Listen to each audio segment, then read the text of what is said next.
이번에 소개해드릴 작품은 1960년에 만들어진 천녀유언입니다. 원제도 천녀유언이고요. 영어명은 The Enchanting Shadow. 1960년 이한상 감독 작품으로 호금전이 조감독으로 참여합니다. 출연에는 조례, 그다음에 낙채, 당약, 양지경, 소상, 이곤 등이 합니다. 거의 무너지기 직전인 낡은 절에 묵는 서생과 하인. 하인이 잠을 청하는데 어디선가 남녀의 웃음소리가 들립니다. 그리고 이어 공자의 비명이 들리죠. 하인이 급히 공자의 방으로 가보니 공자는 발바닥에 상처가 있고 낭자한 피 속에 죽어 있었습니다. 어두운 그림자가 드리우고 하인도 죽고 맙니다. 마차를 타고 산길을 지나 곽북현에 도착한 영채신. 객잔에 머물고자 하지만 빈 방이 없어 머물 수가 없습니다. 그가 객잔 주인에게 근처에 절이 있습니까? 라고 묻자 북쪽으로 10리쯤 가면 금화사라는 절이 있으나 귀신이 나온다는 소문이 있으니 묵지 말라고 합니다. 하지만 영채씨는 귀신 구경 한번 하죠 라며 발을 옮깁니다. 그가 다시 마차를 타려 하지만 금화사로 간다는 말에 마부들은 모두 고개를 흔듭니다. 그때 한 마부가 용감하게 나서서 금화사까지 영채신을 태워주고 화급히 떠납니다. 을씨년스러운 분위기의 절, 영채신은 그곳에서 연적하라는 무사를 만납니다. 연적하는 절이 폐허가 되어 주지가 없다고 합니다. 만약에 여기 묵을 예정이면 저쪽 건물의 2층을 사용하라고 합니다. 잠자리를 보아두고 내려온 영채신은 연적하가 노래를 부르며 거음물을 추는 모습을 봅니다. 그는 검술은 물론 복술까지 익힌 뛰어난 무사였습니다. 영채신이 처소로 돌아가 글을 쓰는데 어디선가 탄금 소리가 들립니다. 소리를 따라가 보니 후원 누각에서 아름다운 여인이 금을 타며 노래를 부르고 있습니다. 밤이 길어 인적 끊기고 하늘은 물과도 같네. 난간에 기대어 있으니 바람이 그윽한 향기를 실어오고 100년 아래 논이는 원앙을 질투하네. 주로화각은 여전하나 지나간 세월이 슬프네. 하늘에 뜬 달 다시 밝아지며 홀로 누운 나를 비웃는 듯하여 잠 이루기가 어렵네. 금을 타던 여인이 잠시 자리를 비운 사이 영채신은 금 앞에 놓인 종이에 적힌 시를 살펴보다가 두 글자를 고친 후 나가려 합니다. 그때 여인이 돌아옵니다. 처음에는 경계하던 여인도 그가 고친 시가 마음에 드는지 인사를 합니다. 저는 섭소천이라고 해요. 그때 영채씨는 벽에 걸린 원앙 그림을 발견합니다. 소천은 자신이 그린 것이라고 하죠. 정말 그림이 멋집니다. 채신이 극찬하자 소천은 그림에는 시가 있어야 하니 한 수 지어달라고 합니다. 넓은 호수 푸르름으로 가득하고 옥비녀는 몰래 지난 청춘을 슬퍼하네. 비를 피해 서로를 보호하니 새 연을 쓰고 마지막 연을 완성하기 직전 섭소천의 할머니 농노가 나타나 화를 내며 누구냐고 묻습니다. 그리고 야심한데 사내가 여인의 방에 들어와 있으면 안 된다며 쫓아냅니다. 처소로 돌아온 채신은 마음이 착잡합니다. 심한 비바람이 몰아치는데 소천이 영채신을 찾아옵니다. 그리고 방금 전에 일은 죄송해요. 할머니 성질이 워낙 괴팍해서 그러니 이해해 주세요.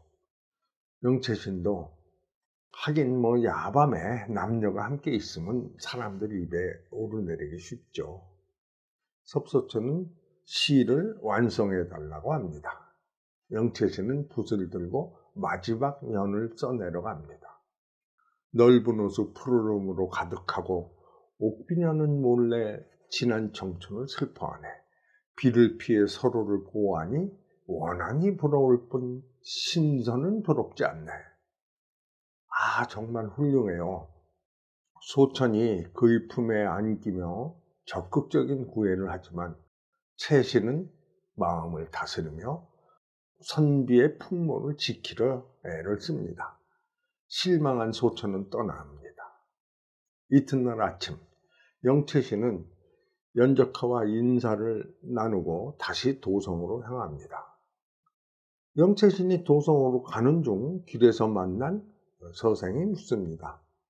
저 절에 묵을 수 있나요? 방은 많더군요. 채씨는 성의 없는 대답을 하고 길을 재촉합니다. 다시 도성으로 돌아온 채씨는 길에서 소천을 발견하고 쫓아갑니다. 화방 안으로 들어간 그녀. 채신이 곧바로 들어갔지만 소천은 보이지 않습니다. 누가 들어온 사람이 없습니까? 라고 묻자 주인은 아무도 들어오지 않았다고 합니다. 그러다가 채신은 자신이 시를 써준 소천의 원앙 그림을 발견합니다. 아니, 이 그림이 어떻게 여기에? 그러자 주인은 10년 전부터 걸려 있었다면서 그림을 그린 사람은 새로 부임하던 현감의 딸인데 근처를 지나갔다가 병에 걸려 급사했다고 합니다. 얼마 뒤 현감도 죽었는데 신기한 것은 지난밤에 채신이 짓고 직접 써준 시가 그림에 남아있다는 사실이었습니다. 궁금한 마음에 다시 금화사로 돌아온 채신, 연적하를 만나 이야기를 나누는데 아침에 채신에게 묵을 곳이 있냐고 물어보았던 서생이 비명을 지르며 달려옵니다. 귀신이 쫓아와요. 호들갑을 떨지만 실은 나뭇가지가 그의 옷에 걸려 붙어 있는 것이었습니다. 자신이 호들갑을 떤 것을 안 서생은 책 속에 옷 같은 얼굴의 미녀가 있고 꼬달의 죽은 귀신은 풍류를 안다며 문장을 뽐냅니다. 서생이 돌아간 후 채신이 연적하에게 묻습니다. 후원에 누가 살죠?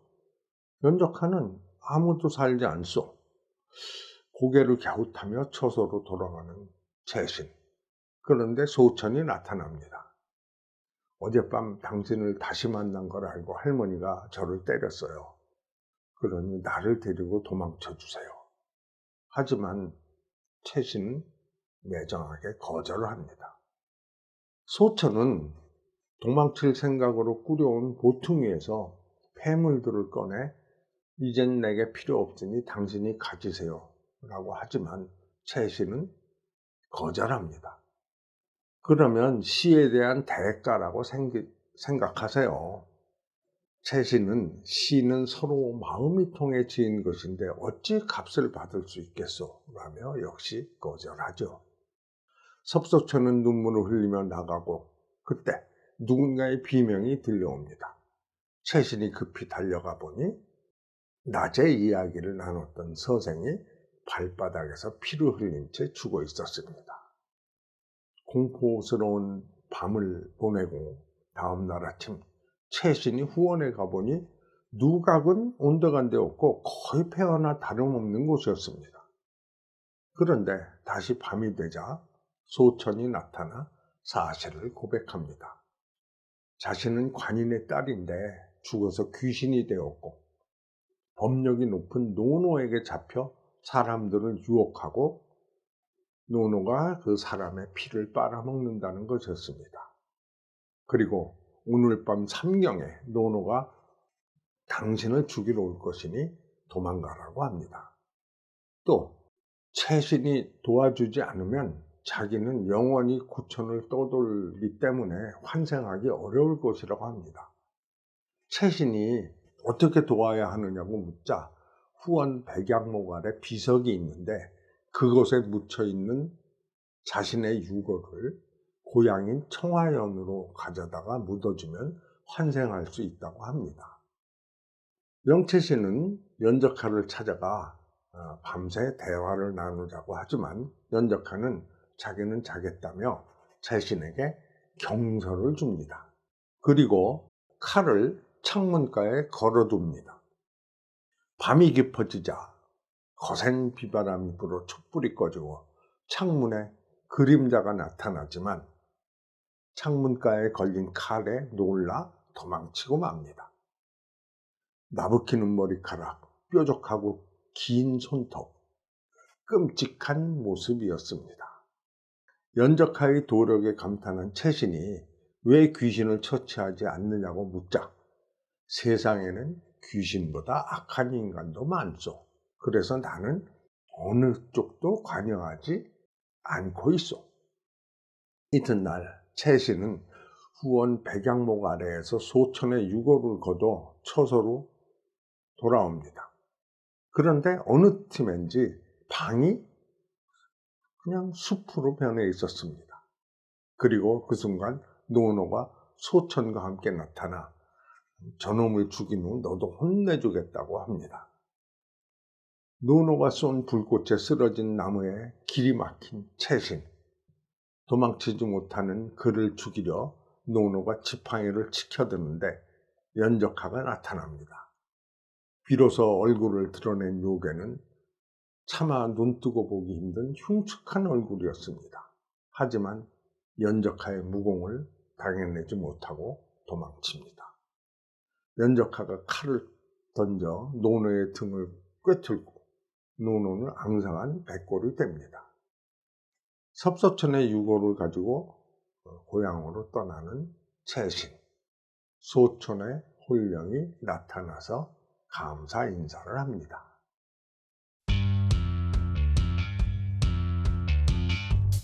잘 알려진 포송룡의 요제연담에 나오는 이야기입니다. 왕조연 주연의 천녀이혼과 스토리는 비슷하지만 훨씬 전에 만들어진 것이라 특수 촬영도 좀 미약하고 또 노래가 많이 등장합니다. 1960년 작품이라 쇼브라더스의 로고도 다릅니다. 주연인 여배우 낙채는 이제 발음이 좀 어렵습니다. 그 즐거운 낙자는 우리식 발음으로도 락 또는 음악할 때 악, 요산 요소할 때 요 등으로 쓰입니다. 근데 중국도 마찬가지입니다. 그래서 러, 야오, 유에.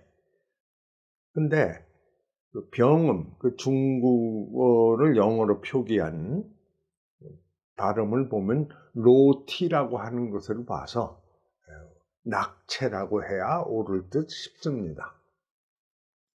낙채는 1937년 상해에서 태어나 1968년 수면제 과용 또는 심장병으로 세상을 떠났습니다. 영어명은 베티 로고요. 본명은 해중의입니다. 상해 출신으로 별명은 고전미인이고 절대가인으로 데뷔를 했으며 대표작은 천녀유혼과 양산백과 추경대입니다.